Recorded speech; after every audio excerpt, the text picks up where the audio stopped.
Les experts en langues anciennes travaillant avec Yosef à Jérusalem, les lettres semblent écrites dans tous les sens. Parfois à l'envers, parfois à l'endroit, parfois sur le côté. Le A ou Aleph, qui est le même que le nôtre, se trouve 3 fois dans le texte. Une fois sur ses pieds, une fois sur sa tête, ce qui est la façon correcte de l'écrire, et une fois sur le côté. Malgré leur difficulté à déchiffrer les mots formés par ces lettres, les experts ont du mal à contenir leur excitation. C'est clairement un mot hébreu. Ne fais pas. Ne fais pas. Ils parviennent à déchiffrer d'autres mots hébreux. Eved, adorer. Shaphat, juge. Nakam, vengeance. Et Melek, roi. L'alphabet est proto-cananéen, mais les mots sont bien de l'hébreu. Ce n'est pas encore l'écriture hébraïque, mais plus tard, cette écriture va évoluer vers l'hébreu. L'ostracon est donc une découverte historique, un témoin remarquable de la naissance de l'écriture hébraïque en passe d'être systématisée.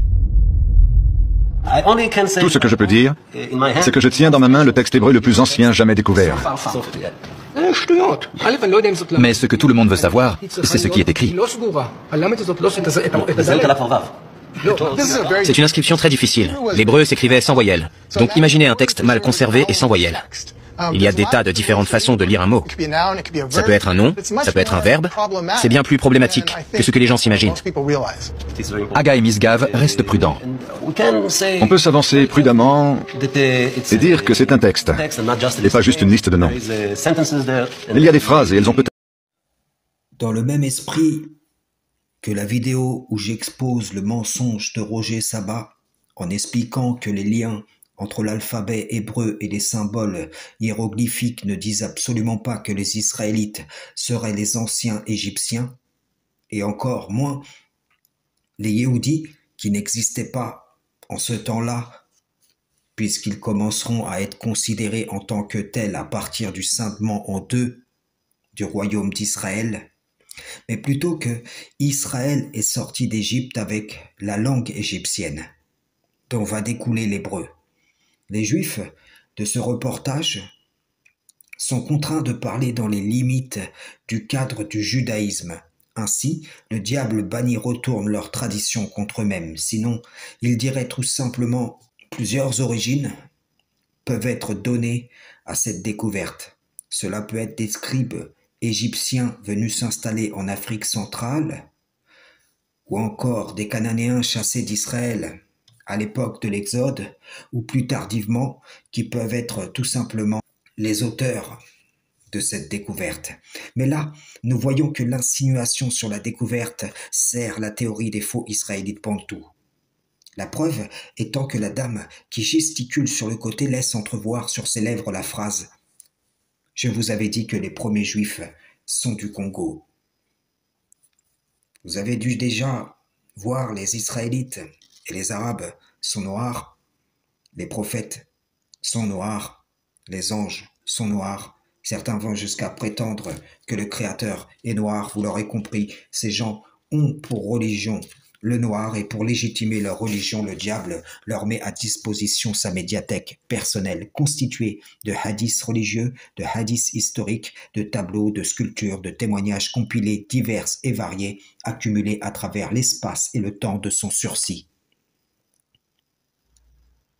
Après avoir blanchi l'histoire via le paradigme occidental, il cherche à faire glisser les aveugles vers un noircissement du paradigme en vue du changement d'ère en cours. Et tous ces arguments s'appuient sur ce qu'il a forgé à travers les générations, envers lesquelles il a rendu vraie sa conjecture. Voilà pourquoi vous voyez les adeptes du noirisme se ruer mondialement sur les archives existantes de leur père, le diable, qui les dirige vers les informations qu'il y a dissimulées et leur commande de vous dire « Regardez ce qu'on nous avait caché ». La théorie des faux Israélites bantous est donc une construction à laquelle vous-même vous participez quand vous relayez des mensonges comme l'Afrique serait le berceau de l'humanité ou encore l'Afrique serait le véritable jardin d'Éden. Les rabbins qui vont suivre dans la vidéo sont la réalisation de ce que je dénonce ici. Le diable banni leur a commandé de se convertir au judaïsme afin de faire ressortir via les traditions juives des éléments qui seront utilisés de façon orientée pour appuyer son dessein. Ainsi, la désobéissance à l'Éternel en la confiance et l'observance d'une tradition en dehors de sa parole va devenir le moyen par lequel les fils d'Israël rebelles vont se faire subtiliser leur propre identité, ce qui n'est évidemment pas possible avec les Israélites qui ne suivent et ne se fient qu'en la parole du Tout-Puissant. Si vous regardez bien, au-delà de ces arguments trompeurs, les rabbins citent Guillaume de Lille, un cartographe né en 1675 et mort en 1726 pour utiliser une carte qui témoignerait d'un royaume en 12 parties au Congo à son époque. Mais comme je l'ai dit précédemment, ce qui réfute la théorie des Yaoudaïs en Égypte de Roger Sabat sur laquelle s'appuient les adeptes du noirisme réfute aussi ces rabbins congolais qui citent le constat d'un cartographe postérieur au scintement du royaume d'Israël en deux. Avant de vous mettre les interventions de ces rabbins infiltrés dans le judaïsme, j'aimerais vous mettre en évidence l'origine cananéenne de l'un de leurs prophètes au nom de Nabi Tsiba Malanga. En extrayant le prénom Tsiba, qui ne se retrouve que chez les Bantous, et en le faisant correspondre au serviteur cananéen de Méphibosheth, fils de Saül, du nom de Tsiba. Voyez-vous, les Cananéens asservis aux Israélites comme Tsiba sont comme les Gabaonites que Josué épargna et qu'il réserva à certaines corvées.